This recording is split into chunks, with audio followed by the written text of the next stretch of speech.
¿Qué tal? Muy bien. Recientemente llegas del Festival de San Sebastián, Sí. edición número 66.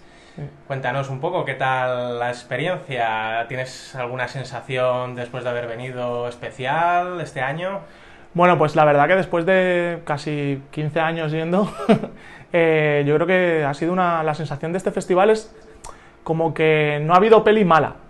A ver, entiéndeme, sí que ha habido No, es alguna algo peli... muy positivo. Exacto, sí que ha habido alguna peli que nos ha gustado menos y demás, pero sí que creemos que ha sido una selección como muy arriesgada en el sentido de que ha polarizado mucho. Es decir, por una parte estaban la gente que amaba mucho las pelis y gente que estaba muy en contra de según qué películas, y eso pues ha generado mucho debate y ha generado como muchas charlas después de las proyecciones, ¿no? Entonces ha sido un festival muy animado en ese sentido y creo que la selección ha sido muy potente tanto en la selección oficial como en secciones paralelas, como viene siendo a lo mejor Perlas, que son películas que ya han estado en otros festivales y que es como la sección fácil, ¿no? Porque ya sabes lo que te vas a encontrar Claro. y sabes que todo van a ser buenas pelis. Entonces dices que la nota media de este año está por encima de casi cualquier año que hayas podido ir. Sí, la nota media seguramente sí, así como otros años siempre tenías pelis, o muchas pelis de 5, alguna peli de 4 que ponías ahí y tal, este año las pelis con notas bajas son muy pocas. Sí que es verdad que quizás porque yo he conectado más con ese tipo de cine que otra gente, ¿no? Puede ser Claro. que gente cuando empiecen a estrenarse las películas y verse no estén tan de acuerdo con mi opinión. Bueno, pero en tu caso dirías que sí, que ha sido una de las ediciones más interesantes que has podido ir a ver, ¿verdad? Sí, sin ninguna duda, y creo que es dentro del mundillo más cinéfilo, por así decirlo, en el que nos movemos, todos coincidimos en que ha sido una edición muy muy interesante a nivel de títulos y bueno, luego hablaremos más de ellos, pero Sí. creo que hay 4 o 5 títulos que serán muy interesantes. Bueno, es que hablando de títulos, yo quería comenzar con una de las preguntas que más ansia dan desde el principio. No quería dejarla para el final, parece que es la típica pregunta que dejas para el final, pero no, que te la quiero hacer ya. ¿Cuál ha sido tu película preferida de este año? Bueno, creo que es la mía y voy a ser poco original en este sentido porque creo que ha sido la favorita de muchos o está en el top 3 de muchos de los que hemos ido al festival, y es Roma, de Alfonso Cuarón. Que Ya me lo bueno, imaginaba. hace nada ganó en Venecia y bueno, es un peliculón. Creo que no va a gustar a mucha gente, también lo digo. Porque es más lenta, quizás. Claro, es que es Cuarón en modo autor, ¿vale? Vale. Acostumbrados... No es el Cuarón de Gravity. No, que Vale. va.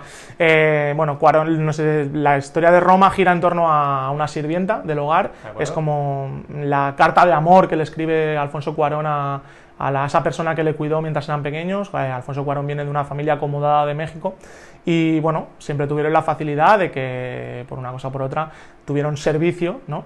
Y esta película es como eso, es la carta de amor que él dirige hacia esas personas que estuvieron cuidándole, en concreto a la sirvienta, a la cuidadora, a la canguro, por así decirlo. Y bueno, está rodada de forma brillante, con un blanco y negro que... En blanco y negro está Blanco y rodada. negro, totalmente. Tenemos los planos secuencias típicos de Cuarón, pero dentro de un cine de autor, o sea, no vemos nada espectacular en sí mismo, pero el propio plano es espectacular. Usa más planos cortos, planos más panorámicos, más amplios. Un poco No, de bueno, todo. juegan con un poco de todo, pero sí que es verdad que sobre todo cuando aprovecha las escenas, tiene una escena en la playa que casi al final de la película, que cuando la veáis vais a flipar porque es maravillosa, es un plano secuencia de ida y vuelta a la orilla de la playa con el sol a contraluz, Ya está, no nos cuentes más. La No, verdad además es que si lo veis en el tráiler de Netflix, Sí.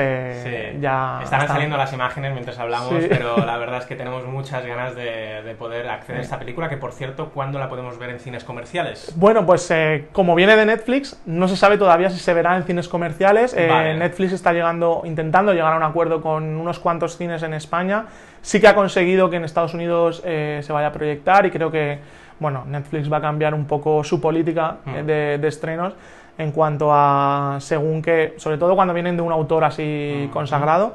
¿Este y bueno, año hay posibilidades de que... yo creo que si la peli, si no voy mal, se estrena en diciembre en Netflix, o sea que yo imagino que de aquí a diciembre a lo mejor hay algún acuerdo para que se pueda ver en algún tipo de cine. Bueno, y si no, siempre tenemos Netflix. Exacto. Sería una pena que no se pudiese ver en el cine, porque la verdad que, ya te digo, visualmente es una preciosidad y... ¿La ves para los Oscars, quizá, incluso, en alguna nominación? Sí, yo me imagino que sí que llegará a los Oscars, lo que ya...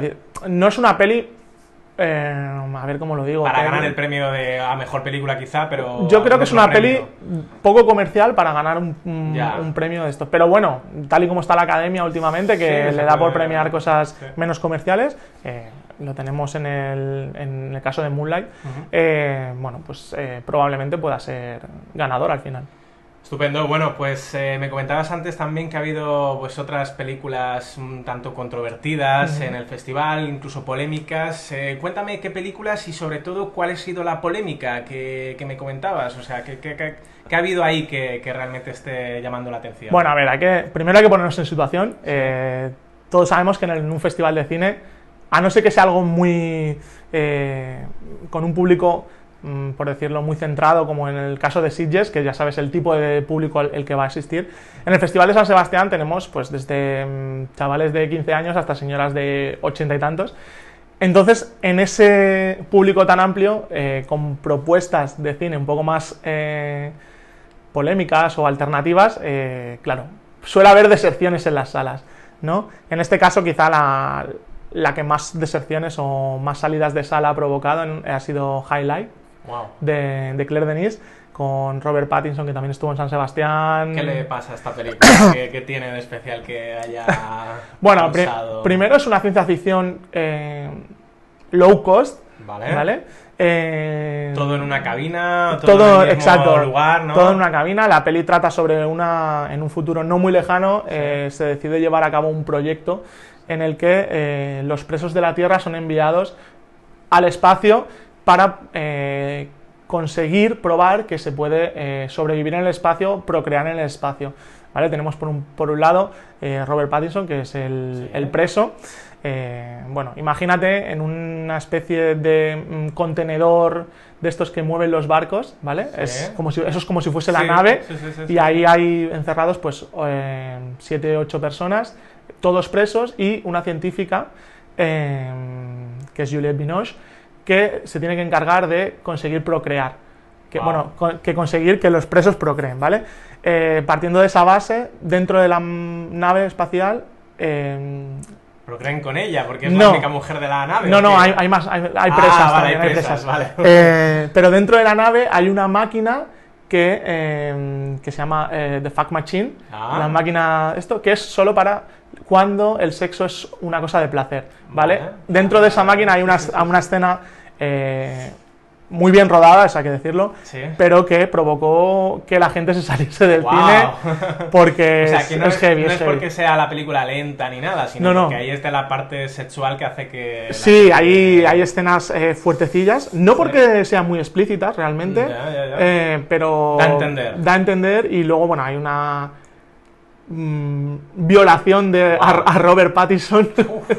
Y bueno, hay un par de escenas, temas sensibles y bueno, que yo creo, ya te digo, a mí la peli me gustó mucho, creo que el tema que trata y cómo lo trata está muy bien. Y bueno, luego lo típico de estas pelis, tiene un final bastante desalentador y un poco abierto, ¿no? al que pasará. Y bueno, para mí es un peliculón, pero bueno, ya te digo, fue la que creo más polémica. Dentro de lo que es el cine de ciencia ficción, últimamente nos gusta mucho que tenga sentido en lo que es la parte científica. O sea, ¿crees que es científicamente realista, como lo pudo ser Marte de Ridley Scott? Sí, yo creo que la parte quizá más científica, porque luego al final es una historia de personajes, pero la parte científica podría ser, es decir, estamos viendo misiones al espacio para ver si, yo que sé, podemos crear plantas o podemos pues sí, pues es bastante creíble, y además tampoco entra muy en profundidad como para que te chirríe, ¿sabes? Entonces todo el tema está tratado más sobre cómo se sentirían los personajes en ese ambiente, ¿sabes? Entonces está muy bien. La parte más técnica, digamos, que sí que se puede entender y no chirría como tú dices. No, exacto. Muy bien, de los premios que ha otorgado el festival, ¿hay alguno que... Bueno, ¿cuáles son o cuál ha sido el que más de acuerdo estás y cuál el que menos? Bueno, yo creo que es un palmarés muy de consenso. Es decir, hablábamos de que hay películas muy polémicas y que nos pueden gustar más o menos, pero creo que a la hora de premiar las películas se ha decidido unas pelis que la mayoría de gente le gustan, ¿vale? Así como Entre dos aguas de Isaac y la Cuesta, me parece un peliculón, o sea, es un documental, ficción, que no sabes muy bien en dónde se mueve, que vuelve a los personajes que ya rodó hace 12 años de La leyenda del tiempo, y ya digo, me parece un peliculón, ha ganado la Concha de Oro, y la verdad que no tengo ninguna discusión en ese sentido. Quizá me hubiese gustado más que ganase, por tirar a otra película española, ¿Quién te cantará?, de Carlos Bermud. Sí, he visto que tiene muy buena nota, la has puesto muy buena nota. Y me parece, pues es un peliculón. Bermud, que se pone un poco más accesible al gran público, pero sigue manteniendo todos sus, pues, sus características, ¿no? Las características de su cine, ese cine que tiene algo raro, ¿sabes? Algo especial.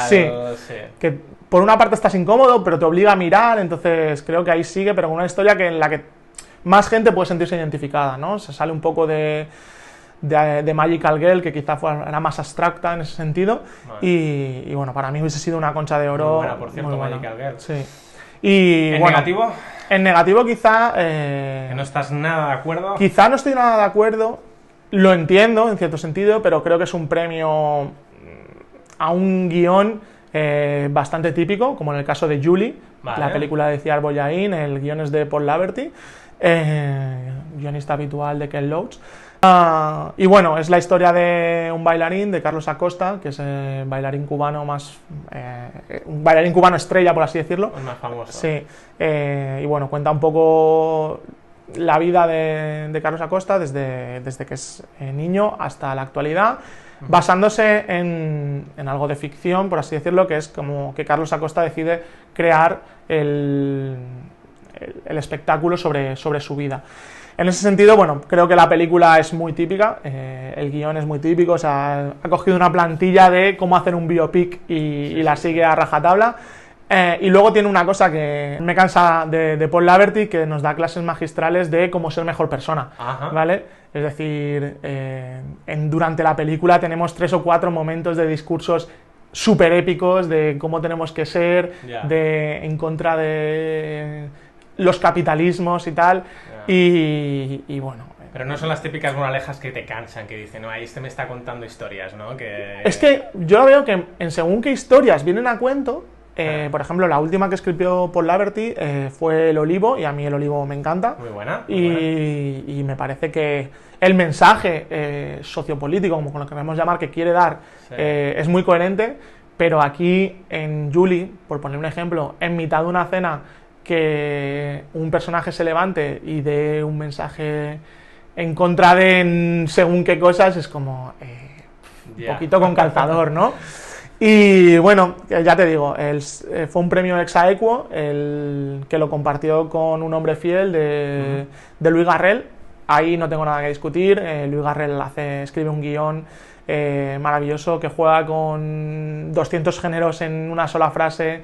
Es una peli de enredo de pareja, pero muy pasada por la Nouvelle Vague francesa y bueno, para que os hagáis una idea, empieza la película, a los 10 segundos piensas que vas a ver un drama y a los 12 te estás riendo a mandíbula a carcajada porque, bueno, la película juega es eso. Comedia, realmente. Bueno, es que la película, durante toda su duración, que además es muy corta, son 75 minutos, pasa del drama a la comedia en nada, en una frase, ¿sabes? Entonces, yo creo que cuando la estábamos viendo, mucha gente, bueno, al final de la peli, de la proyección, todo el mundo aplaudía porque nadie sabía que se iba a encontrar con eso, ¿no? Además, ya digo... Sorprende, entonces. Sí, a nivel de dirección recuerda mucho al cine de la Nouvelle Vague, a Truffaut y demás, y eso pues agradece.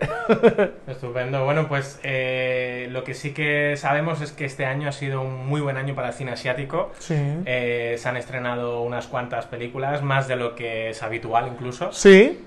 ¿Cuáles han sido las que más te han llamado la atención este año? Bueno, así por hacer un top 3, porque ya te digo, no sé si este año habré visto como 9 o 10 películas asiáticas, que para ser San Sebastián normalmente nos movemos en 4 o 5. Bueno, encima buenas, por lo que me has dicho. Sí, es que este año la verdad que hemos tenido como decía al principio, en todas las secciones una buena cosecha y encima, no sé si porque he elegido bien, pero en el cine asiático también ha sido así, es decir, desde... la última de Koreeda, la por peli ejemplo. esa iba a ir, la peli de Koreeda. No podía faltar Koreeda en el Festival de San Exacto, Sebastián. un asunto de familia que ya fue premiada en Cannes con la Palma de Oro. Déjanos con los dientes largos, cuéntanos un poco de qué va la historia y qué te ha parecido. Vale, bueno, os cuento sobre todo el momento, porque a Koreeda le daban el premio Donostia vale. a toda su carrera y, unos amigos y yo decidimos que eso no nos lo podíamos perder, entonces nosotros vamos con pase de prensa, pero para esa compramos entrada para poder asistir a la entrega de premio, una entrega de premios que fue muy emocionante. ¿Sí?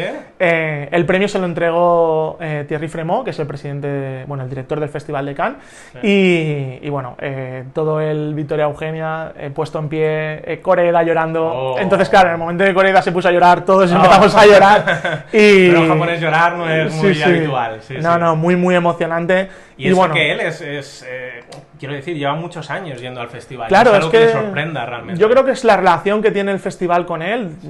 Película que estrena Koreeda, película que pasa por el festival, claro. Ya sea en secciones oficiales o en varios premios. Incluso, sí, ha ganado varios premios del público e incluso ganó premio Mejor Guión, si no voy mal, con Kiseki, que fue el último premio que ganó. Sí. Entonces, la relación es muy estrecha y se le tiene mucho cariño a Koreeda. Entonces, yo creo que ha sido el premio Donostia de este año que más se ha celebrado. Más especial, sí. Digamos. Y la película es una maravilla.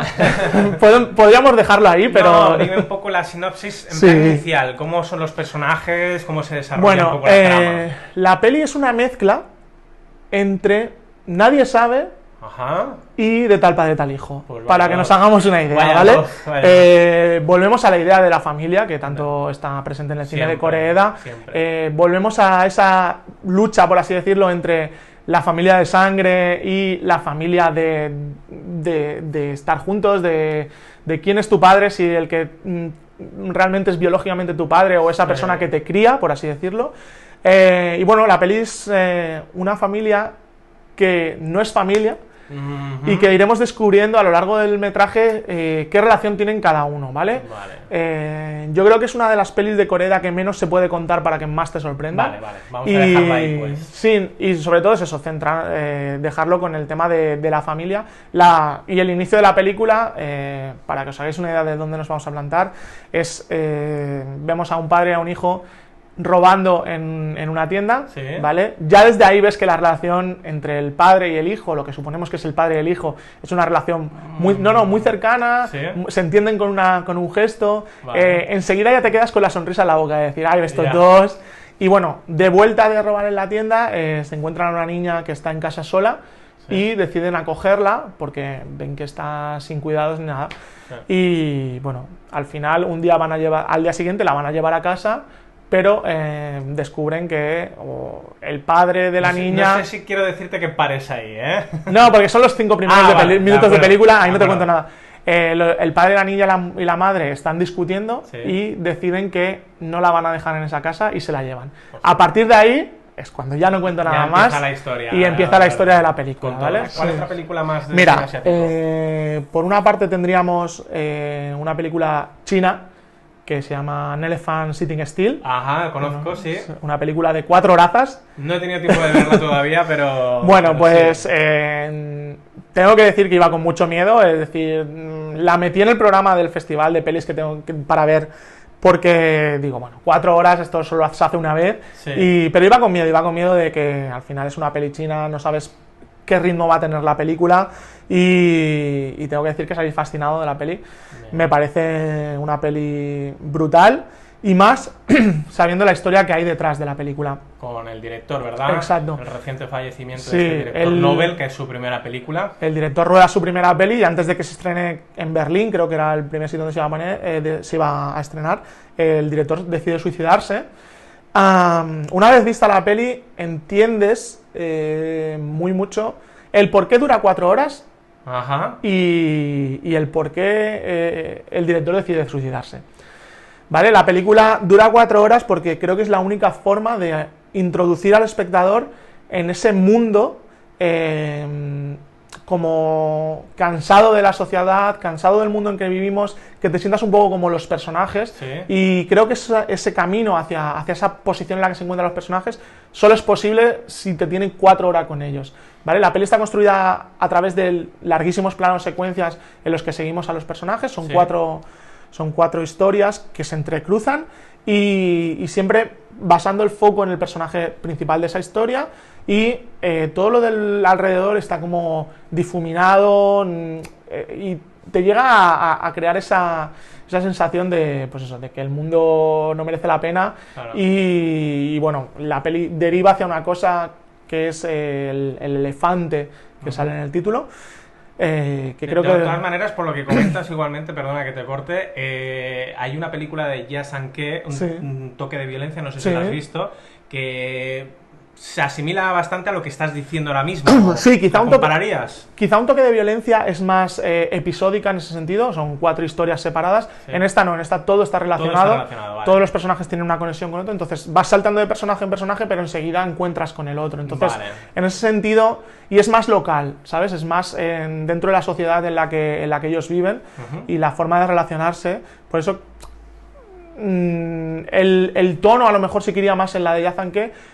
Pero bueno, es algo totalmente distinto, algo totalmente para mí nuevo, y ya digo, una de las pelis del festival sin ninguna duda. Y lo que más la gente quiere saber sobre una película que dura 4 horas, ¿realmente le sobra algo o están bien merecidas las 4 horas?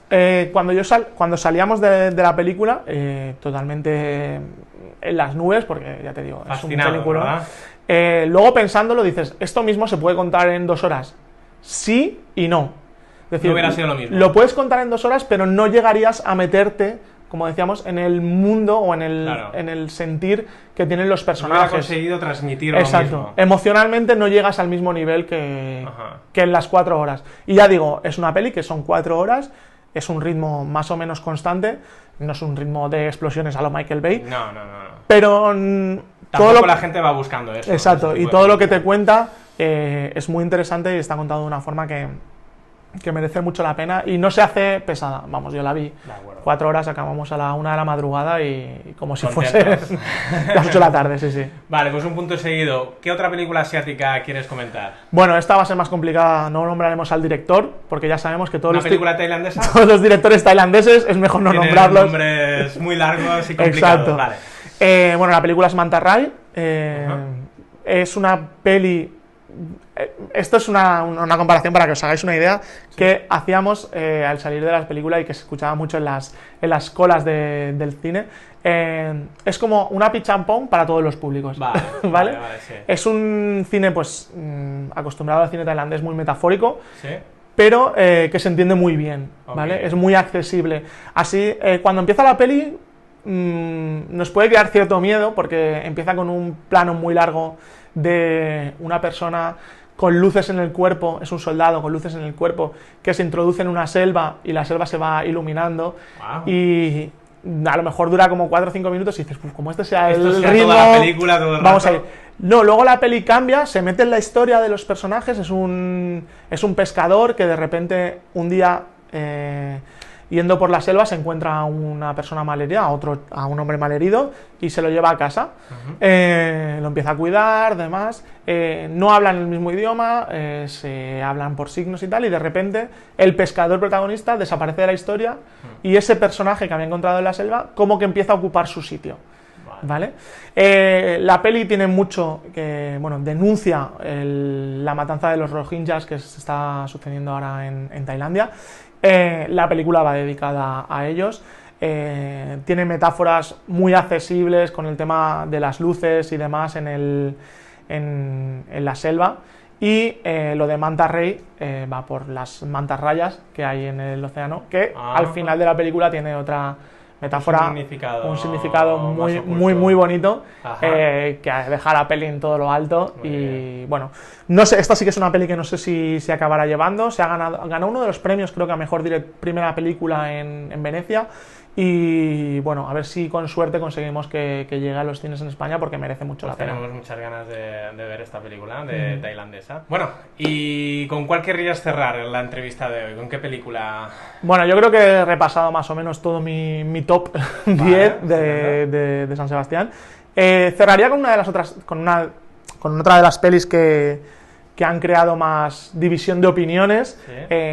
Creo que sabíamos que iba a crear división de opiniones. Es la película In Fabric de Peter Strickland. Vale. Bueno, la sinopsis sería la historia de un vestido asesino pasando de manos en manos. Wow. Es como, si nos quedamos con eso, como ya con el título ya empiezas a... Sí, ya nos quedamos con algo un poco extraño. Sí. Bueno, Peter Strickland es un director bastante personal en ese sentido, sí. Tanto Berberian Sound Studio como La Dama de Burgundy, nunca me sale el nombre completamente, creo que es Burgundy, son películas que, si bien tratan de una cosa, la forma de enfocarlo es algo totalmente personal. En este sentido, pues es un poco vuelta a lo mismo. Tenemos una peli que podía ser serie B de los años 70, sí.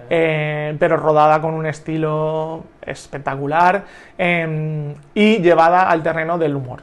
Es decir, Peter Strickland sabe que la historia es imposible tomársela en serio, así que decide llevársela a un humor por momentos hasta absurdo en según qué situaciones, pero bueno, al final, desde elementos como unos grandes almacenes que están en rebajas donde se encuentra el vestido, en el que las dependientas son mujeres disfrazadas como el siglo XVI, con sus pelucas y todo, y que hacen en el anuncio del centro comercial, es como si fuesen brujas realmente del siglo XVI, que atraen a las personas a la tienda.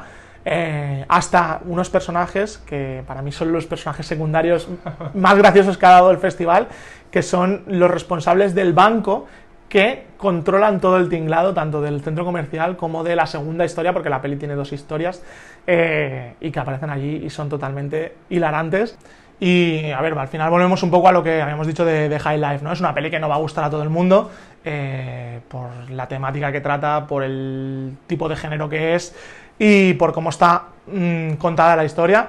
Entonces, bueno, yo creo que ahí la suerte es que se haya programado una película así de arriesgada en una sección oficial, sí, como la de San Sebastián, pero bueno, que ya hemos dicho al principio que este año hemos tenido la suerte de que hemos tenido una sección oficial y una selección de películas muy notable.